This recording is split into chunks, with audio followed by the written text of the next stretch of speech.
రాజకీయ నాయకులకి ఇది ఒక పెద్ద ప్యాషన్ లాగా మారింది. ఎక్కడైతే 3 కూడలు కలిగినటువంటి ఇరుకు రోడ్లను ఎన్నుకుంటాం. ఎన్నుకున్న ఆ ఇరుకు రోడ్‌లో లక్షలాది మందిని తరలించడం. తరలించిన తర్వాత పైన ఒక డ్రోన్ కెమెరాలను తిప్పుకుంటా ఎళ్లి జనాలందరిని అక్కడున్న కార్యకర్తలను, అభిమానులను అందరిని షూట్ చేయటం. ఆ షూట్ చేసినయి మీడియాకి ఇవ్వటం, లేదా సోషల్ మీడియాలో వదలటం. ఇలాంటి పబ్లిసిటీ బాగా విపరీతంగా ఎక్కువయింది.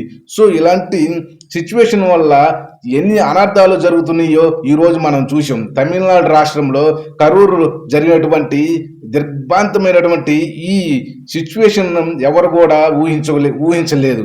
ఆయన విజయ్ టీవీకే పార్టీ అధినేత విజయ్ ప్రముఖ సినీ నటుడు అయినటువంటి అతను తాను హ్యాపీగానే ఉన్నారు. బస్సు మీద నుంచొని చక్కగా మీటింగ్ చెబుతున్నారు. అంత హ్యాపీగా ఉన్నారు. కానీ ఎంతమంది జనం, ఎంతమంది అభిమానులు, కార్యకర్తలు తరలి వచ్చారో ఇటువంటి ఇరుకు రోడ్లలో పెడితే ఎంతవరకు ఎన్ని అనర్థాలు జరుగుతాయి అనేది ఒక ఆలోచన కూడా లేకుండా ఇటువంటి సిచ్యువేషన్లో రావటం చాలా దారుణం.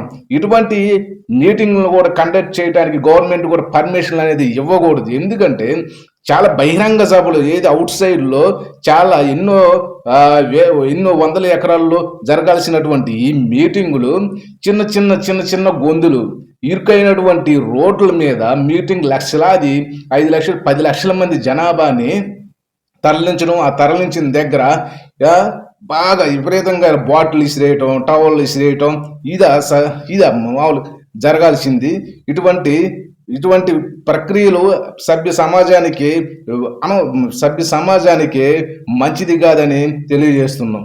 కానీ ఇక్కడ ఈరోజు శనివారం జరిగినటువంటి తమిళనాడులో జరిగినటువంటి తొక్కిసలాటలో ఇప్పటి వరకు వచ్చిన ఇన్ఫర్మేషన్ ప్రకారం 29 మంది చనిపోయారు. ఇంకా ఎక్కువ చనిపోయే అవకాశం కూడా ఉందని ఇన్ఫర్మేషన్ వస్తుంది. సో, మనం ఇక్కడ చూసుకుంటే అసలుకి దీనికి అంతటి కారణం కూడా ఒక గవర్నమెంట్ పర్మిషన్ కూడా ఇవ్వటం. సో, ఇలాంటివి జరగకుండా ఉండాలంటే కఠినమైనటువంటి రూల్స్ అనేది ఫాలో అవ్వాలి.